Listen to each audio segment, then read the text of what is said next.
Welcome to the Coach V Show, your radio show and podcast for personal development so that you, me, and we can become, and achieve what we want in life, leadership, and business.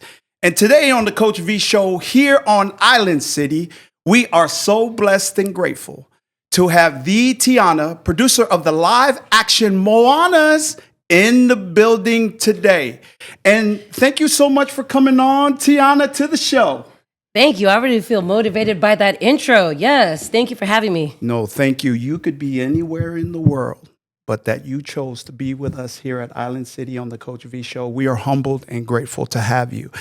We're talking this today, ladies and gentlemen. Moana 2 box office records. Biggest 5-day opening, 221 million in the first 5 days. Biggest Thanksgiving debut, best opening for a Disney film ever. Forever. Breaking in the record previously held by Frozen 2 in 2019. Highest Walt Disney animation opening weekend ever. Tiana has been part of that from the get-go on these live shows. And so welcome to the Coach V Show. First time I met you, and your vibes are on fire. Thank you. Yes, sir. And tell me this. Describe the experience in accurately representing Pacific Island culture with this Moana 2. And this, and another term, this cultural appropriation. Please, Tiana. Well, representing the Pacific people, period, whether there's a Disney movie or not, is something that I've dedicated my life to. Real talk. So I think with that lived experience and dedication to that comes a lot of these blessings, like working with Disney. It is a fine line, especially when we talk about culture, because we're not extinct. This is a very much living, thriving culture that we all come from. It does get a little bit tricky working with in the industry and cultural appropriation. And that's something that when I'm brought onto projects like this, and I'm part of the Oceanic Trust, which is one of the cultural consultants, what's great is us as Polynesians, period, we talk story, we talk about our teachings of our elders, of our ancestors, and we come to, a common ground to make sure we're representing not just us as an individual, not just our families, not just our village, not just our island, but us as a nation. Chee-hoo to that right there. I just got to give you a round of applause because of the fact that Dwayne Johnson, Love Tiana, him. Moana 1, Moana 2 has made the Polynesian culture more mainstream. Come on, right? So in that, introduce to us your family, who your parents are. Oh, I would love to. And where you come from, and a highlight of your story, please, Tiana. Well, first of all, thank you for asking that. I think that's very important to us as Indigenous people, as we always state who we are, where we come from, our intention. So I will humbly but proudly introduce who I come from. I'm a daughter to Melvin C. Liufau. He's Samoan, born in Solaua, Samoa, raised in Amelika, Samoa, Mapusanga. Made his way over to Laie, Oahu, and then here to California. I'm also a daughter to my mother, Ricky, Tina Manguia. Her maiden last name is Reid, R-E-I-D, from Apia, Samoa. And my mother is also Hawaiian as well. Our family last name is Hanapi, from the islands of Kauai and Molokai. And also, I come from Tongan background as well. Wait, did you say Tongan? Iyo malo tahine Tonga. So yeah, you didn't know you were meeting your cousin today on the Coach V Show, because Tongans, we claim you. If you're doing something, I'm gonna claim you, girl. As we should. Yeah. Actually, my last name Liufau. Our origins come from Tonga, and then this name was brought over to Samoa for such a long time now. But my grandma, who was a su'opaia, we're also tu'ipelehakes as well. Tu'ipelehake. Yes, so let's go. Yeah, but all in all, I'm Polynesian, period. Myself, my name is Tiana Nonosina Liufau, and I'm actually born and raised here in California. Mm-hmm. So it is renowned since I was in Pomona going to Ganesha High School. Oh, you're from Pomona? Yeah. Oh, you're one of those boys. Yeah, yeah. Uh-oh. I hope good. That was a lifetime Just ago. how renowned your holau was Oh, of man. Nonosinong, and you said you've been in the game for a minute. This isn't something you just showed up and brought cultural value to. You've been in it. You just represented how many different islands of Polynesia in terms of your heritage and your roots. But then you've been dancing and showing the world the value proposition of our dance, and now being a producer on a worldwide platform and project like Moana. Talk about some of that too in your history growing up here, where you went to high school, all of that. Yes, we're getting up close and personal. Funny story. I'm from Anaheim. Yeah, so she got a little bit of chola in her, but pero I was born and raised in Anaheim from when I was born until 17. And then I moved out here to LA, West LA, when I went to college.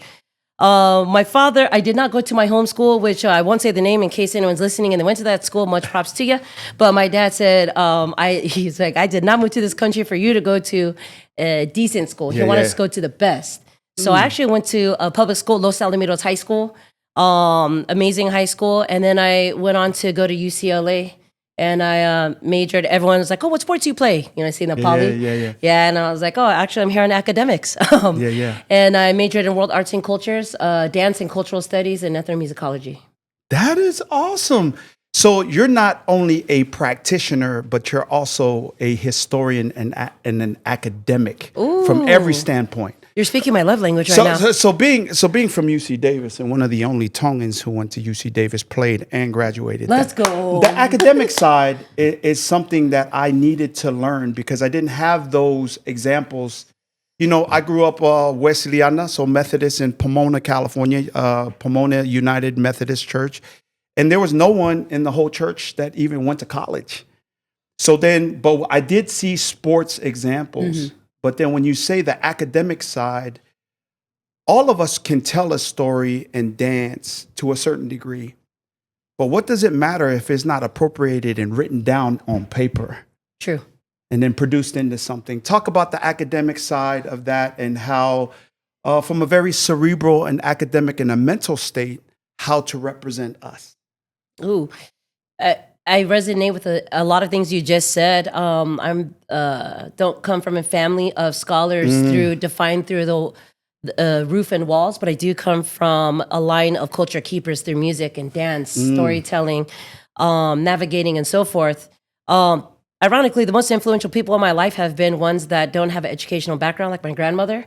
And it's lived experience to me. That's what I felt like I was bringing to the world of academia, though, to be honest with you.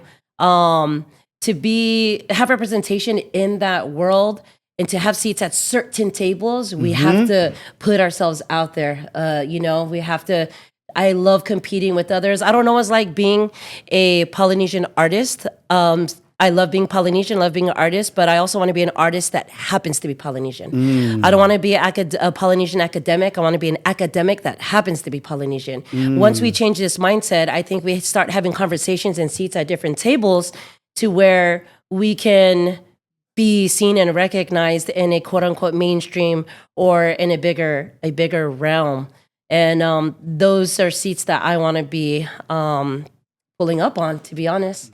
So academics, I think that is key to a great networking realm and just learning different systems and languages that maybe we are not familiar with at home.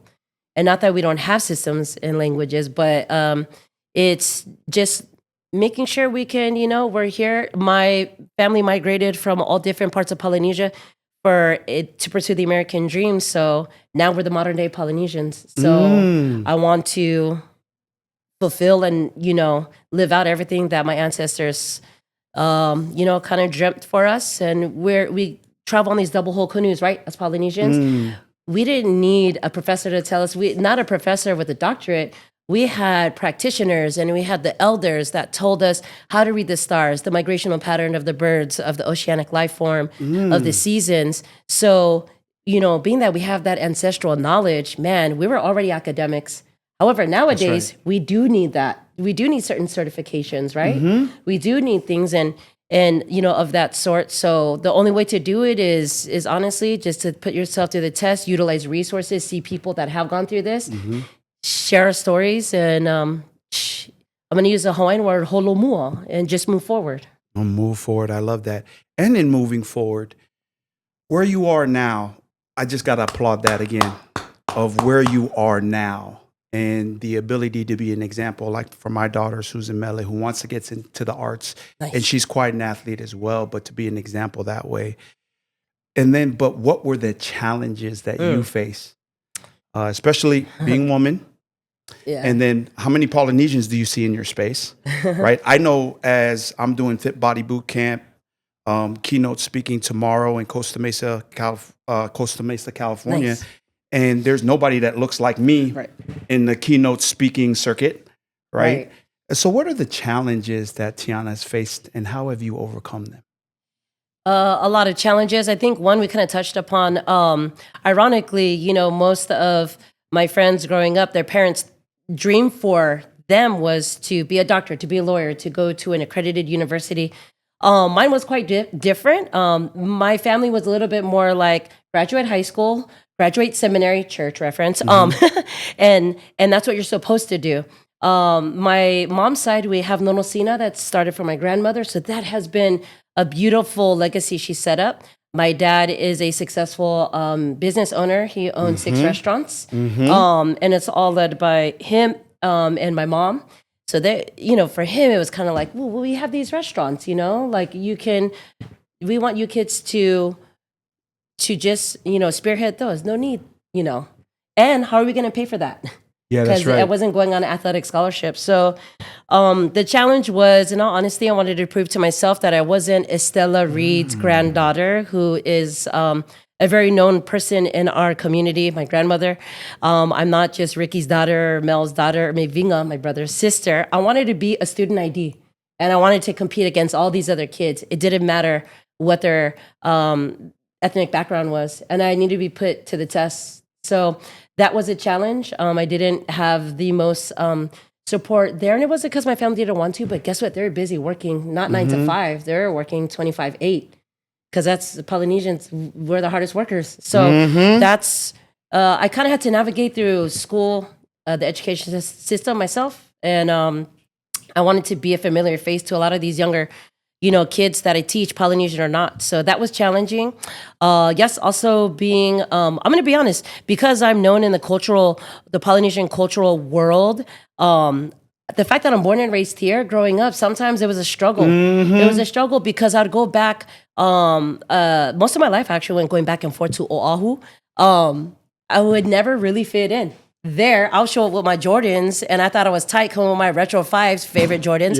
And then all my family look at me like, oh, why are you wearing those? And I'm like, why wouldn't I? Right. And then I come back here to Cali, and I'm wearing my local slippers from Walmart. And then all my friends that are, play with that research like, why are you wearing those? It's something so small, but it actually tells you a lot.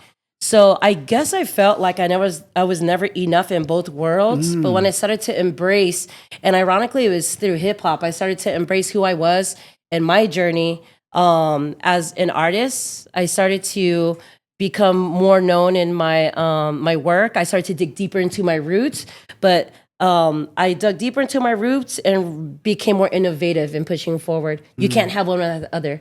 So I can't be a tree with no roots. Right. And so I started to get more rooted, started to get more, versed with my genealogy, with my language, with protocol, customs, and so forth. And being that I felt really, I'm going to use another word, pa'a, which is like grounded and solid, I was able to create and innovate. Because Polynesians, our highway, our freeway was the ocean, right? The Moana Nui Ohiva or Ahiva, and our canoe, our car was a canoe. So I now know that my canoe and my voyage just didn't stop traveling within the triangle. It landed here in the Tongva Nation, and I'm here to tell my story. That's great.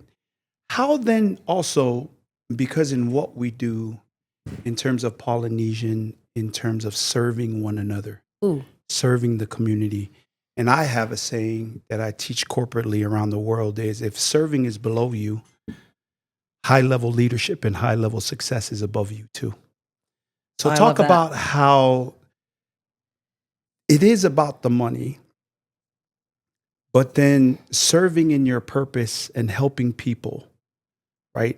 Because in Pomona, there's a saying that goes, "A more money, more problems. No money, bigger problems." But then you also have to serve. And in serving, you create more opportunities. And that's really at the heart and the essence of who it is that we are. Your thoughts on that? Oh, definitely. Being a Samoan, service is key. Tautua service is not only serving our family, not just serving our village, and not even just our island, but our people as a whole. Knowing our relationships, our in time and space, and knowing our role, and just sharing something like a little bit more personal and intimate. But the markings that I have on my legs, the traditional marks of mana, of our people, is a constant reminder every day. It is to serve. Is to serve. And so serving can look like many different things. Taking care of those who fed you, who fill you, who pour into your cup. Serving our people, being a proper representation. Now my face is being seen. I'm having seats at certain tables. That's part of service too. Standing up, knowing when to stand up, when to vote, when to, especially the position I'm in. Something doesn't settle right. I'm not just representing me. I'm representing all my people and my ancestors before me and my mentors. So, service can look like many different things. But it's not even just showing up. It's also just knowing your role and knowing. It doesn't have to be outward. Sometimes it's just showing up. Sometimes it's your mana being present. Sometimes it's in form of a call, a text. It's just checking up nowadays, right? So service, to me, I think if you don't serve, to me, I think it's impossible to call yourself a leader. To me, there's a disconnect there. Real talk. Yeah, tautua, we have to serve. Serve. Amen and amen to that. Let's go back to Disney. Worldwide project. Broke records. It's historic. The precedents that this movie has now made in terms of, when Frozen came out, people were singing Let It Go in the summer, right? That's just real talk. That's how kids were, because my kids were about that age, right? Talk about just some of the great things that you learned by being on a worldwide project with a name like Disney, Moana 2, and Moana was already a big deal when it first came out. Talk about any of the positives that you gained by working with the people and Disney in general. So many positives. I've never dedicated my life to, if I'm going to be honest with you, I wanted to dedicate my life to be a cultural practitioner, not to make it in the industry. And I think because I've never lost sight of that, I have been blessed so many times over and over again to be involved in things like this. I never lose sight of that. But being involved with Disney, I think one of the greatest things, and to be very honest with you, is being part of the Oceanic Trust. There are 12 to 13 of us that served on this Moana 2. And what makes me happy is every single one of us is considered an expert, if you will. I'm not sure if it feels well with that word, but it's representation. And all of us, we didn't come with a resume in hand. We come with service. We come with mana, and we come with dedication to our people. That has been, in all honesty, to know that Disney made sure that was such a focal point, to me, made me respect them even more. So we have people like Nainoa Thompson from the Polynesian Voyage Society, who I think one of the greatest honors working on anything Moana related has been even just have my name next to his. And I met him at the premiere, and I was so excited. People like Dr. Dion Fonoti, from Samoa, Dr. Grant Muangututia. All of these people, they have such amazing titles, but I think they have dedicated their life. They have a body of work with or without a movie. This is what we do day in and day out. Yeah, right. And so I have to hand it to Disney that they took a lot of time, and we're led by one of Hawaii's own Kaliko Hurley. She's the one who got us all together And that was really, really important to Disney. So everyone knows who Disney is, hello. But the fact that they made sure that there was a cultural trust, to me, I was like, I'm in the right place. Okay, Disney. I see you, Disney. That's what I'm Yeah, all talking about. day. That's awesome. So we got about a minute left before we go to our sign off. Okay. If you had the world's ear, Tiana, what would you tell the world? Ooh. If I had the world's ear, I would still make it very specific to our Pacific people. I would say two things: seek mana, and you come from a race of warriors. Even if I was speaking in front of the whole world, I would make it very specific because this is my calling, and it might intrigue other people. Like, what is mana? Oh, warriors. What does warriors mean to you? And guess what? Your wheels are turning. I got you. Yeah, so that's what I would say. I would say seek mana, and you come from a race of warriors. And those two things I live by and has got me through, a lot of hard times, a lot of great times, a lot of trying times, but that's what I would say. Thank you so much for coming on the show. And a final, any other thoughts that you would love to leave the audience before you go? Ooh, yes. Nonosina, we celebrate 60 years this year. Let's go. Started by my grandmother, Stella Nonosina Reed. My dance group were also appearing at the Merry Monarch this year, which is the Olympics of hula dance. We're doing the Ho'ike Night cultural exchange. And in all honesty, stay tuned for the live action Moana. My department is headed by myself and my co-creative Kayla Fa'amalingi. We are coming with that heat, with that live action Moana. It is 100% Polynesian cast. And stay tuned for that. That's coming out next year. And I hope you guys enjoy. You'll see a lot of familiar faces. Let's go. That is awesome, Tiana. Thank you again for coming on the show. And here is your boy, Coach V's final.